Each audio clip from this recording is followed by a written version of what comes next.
What makes the content of a game good or bad?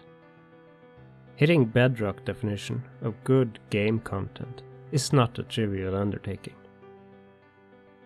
AAA studios don't even get this right. They spend an inordinate amount of resources trying to find it and lose untold sacks of money every time they are wrong. Even getting some general ideas might prove a challenge. But let's give it a shot anyways. First, we need to know what is game content. Well, everything in a game is a content. But that definition doesn't really help us. Too many different kinds of content for so many different kinds of games. It helps to first look at some categories of content. Interactable content and non-interactable content. Interactable content is that which the player can do something with and manipulate in the game. An inventory item or enemies are good examples of these. Non-interactable content is the opposite, where it's meant to serve as evocation in the game, to bring forth the authenticity of a scene. It can be sounds of birds in the distance, or the ground you walk on. NPCs that are there just to make you feel the setting is real. Already, we're getting ideas about what good and bad content in each of these categories are. But we need to remember that these categories have fuzzy boundaries, like the definition of a game itself. Unlike hard boundary categories, like triangles, that always have 3 connected sides, and the angles always add up to 180 degrees, there is no hard boundaries about a game or these 2 categories of content. Instead, we need to try and place any given content in one of these categories the best we can. The relief is that most of the time this is actually easy. But let's try some basic good and bad qualities of the non-interactable content. Non-interactable content is evocative and makes the player feel that the scene in a game is authentic and can even lead to feel what the scene is meant to represent. Thus we can quickly assume that if there is a scene in outer space with bird noises in the background, can quickly dispel any evocative feelings and pull the player straight out of the game. The bird sounds might be of really high quality, but completely ruins the scene. So we can safely assume that the scene itself is a bad piece of content, even though everything in it is of high quality.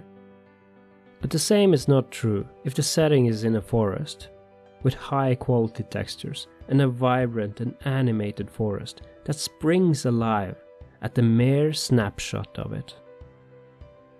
Now the bird sounds will fit right in, but it needs to be of a sufficient quality to match the rest of the scene. A bird sound recorded on a phone will ruin it all. Now if the bird sounds did in fact match the rest of the scene, it helps to create depth that otherwise would not be present.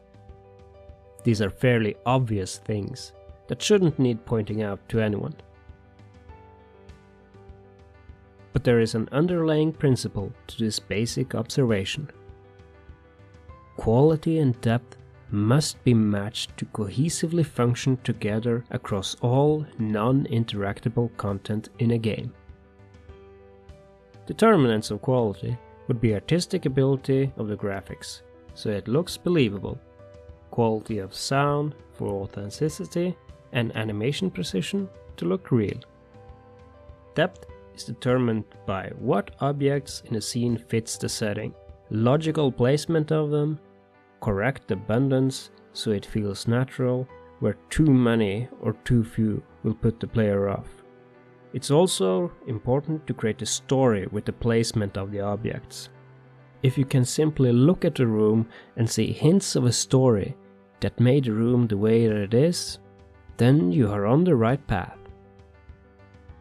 As an excellent example of this, we'll take a look at a scene from The Witcher 3, The Wild Hunt, where Geralt enters the chapel belonging to the Three Crones. Immediately, when you enter the scene, you get this creeping sensation that something dreadful has taken place here. Looking at the tapestry, illuminated like it's being worshipped, with a watchful eye at the top of it, hair hanging from strings, candles already lit, skulls littering the place, both human and animal. And then the music sets in on you. The whole scene tells you that what is taking place and has taken place is nothing short of madness.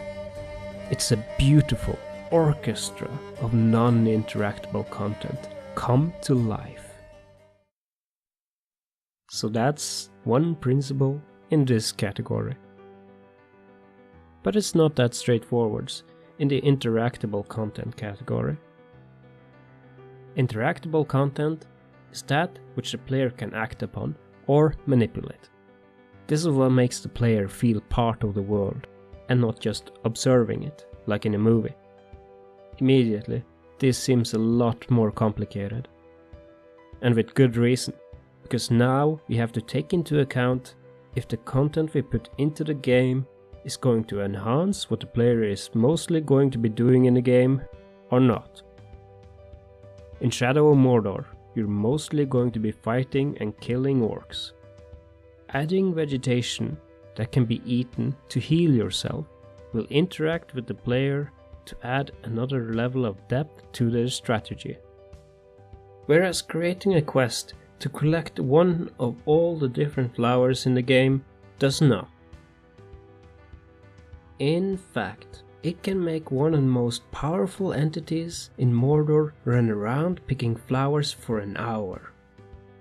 It completely breaks away from what the game does best, and does nothing but pad the game time. Now, I understand that you want to break up the action in a game sometimes, but that can be built into the fighting orcs part of the game. Rather, it patronizes the player by sending you digging in the dirt.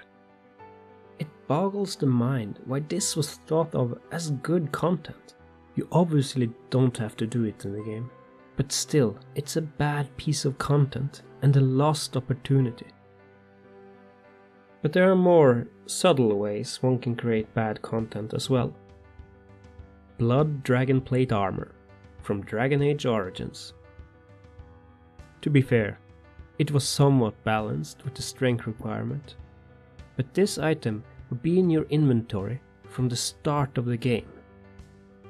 And once you could put it on, much of the game's armors that were on offer simply became vendor trash. In a sense, using the armor flattened the value of most armors in the game. And since a large part of the game is upgrading your gear as you went along, it falls into the category of bad content. But this piece of content gets worse when you realize it also boosts your character prematurely and makes the game less challenging. Now, some players like to be an indomitable force on the battlefield, but it could easily make the game less enjoyable without the player knowing. Too much power in a game is the loss of risk that can ruin your enjoyment of fighting Darkspawn. The devs eventually realized this post-launch and balanced it somewhat in the patch 1.1 to Dragon Age Origins. So content that is irrelevant to what the game does well, like fighting orcs or solving puzzles, is not good content. Also, if what the game does well is made irrelevant by a piece of content, then that content is also bad. What these two have in common is also depth. They both affect depth of the game in a negative way, but they are crystal clear examples of what bad content is. And it can be very hard to determine what is good game content and what is bad game content when it's a matter of adding another weapon or another mechanic before you can actually see how it works in the game. But it does not hurt to ask yourself if you're adding depth or removing it by creating this piece of content. For the more discerning minds out there, you might have realized that we have created a little bit of a dichotomy for ourselves here, and that needs to be examined. There is no middle ground to stand on between the lack of content for a scene and not being able to interact with the content that is there. In the non-interactable content, I mentioned that the right amount of content in a scene is one of the things needed for it to come alive. If you are in a medieval marketplace at high noon and you saw only a few vendors and nobody walking the street, you'd wonder, where are all the people? But adding NPCs to walk around and have them as non-interactable would be kind of jarring. Your character would appear as invisible to them, and you would feel like you were too. Fixing this on the surface is quite easy actually. You just make a small interaction with the player so they won't ghost you entirely. But there's only so many times you can hear, "How are you?" without being able to answer, before that becomes mechanical and cheap. You can also create bells and whistles to make the player ignore NPCs that are irrelevant, for example giving names to the important ones and call other categories of NPCs commoner or peasant. Conversely, if you fully flesh out the dialogue with the commoner, thus making them interactable, you'll have to do the same with everyone on the marketplace to get the desired effect. That's usually an unsustainable goal, unless you have a ridiculous budget or a text-based dialogue system in the game where you won't have to sink as much of the budget into it. Morrowind is an example of the latter, Oblivion and Skyrim the former. Oblivion and Skyrim are usually held up against Morrowind as having the size of an ocean with the depth of a puddle. Whether or not this is entirely true is hardly settled, but it illustrates different approaches at solving the NPC content dichotomy. But with limited resources, you'll have to choose between making some content more or less interactable, depending on what the player will usually be doing in it. Realize that games are limited. Okay, there is one thing that cuts through both of these categories and can make content stand out on its own even if it doesn't strictly follow these rules. Content that deepens the game's experience. Why is this depth so important to players? Because that's what gives actions in the game meaning, so that the gameplay has profundity and that we can feel something when we play. That's why we play. We play to feel, not just happiness or pleasure, but sadness and fear too. A game that captures the full range of human emotion imitates the experience of life. And that is exactly what good games do. I've been Frank. Farewell.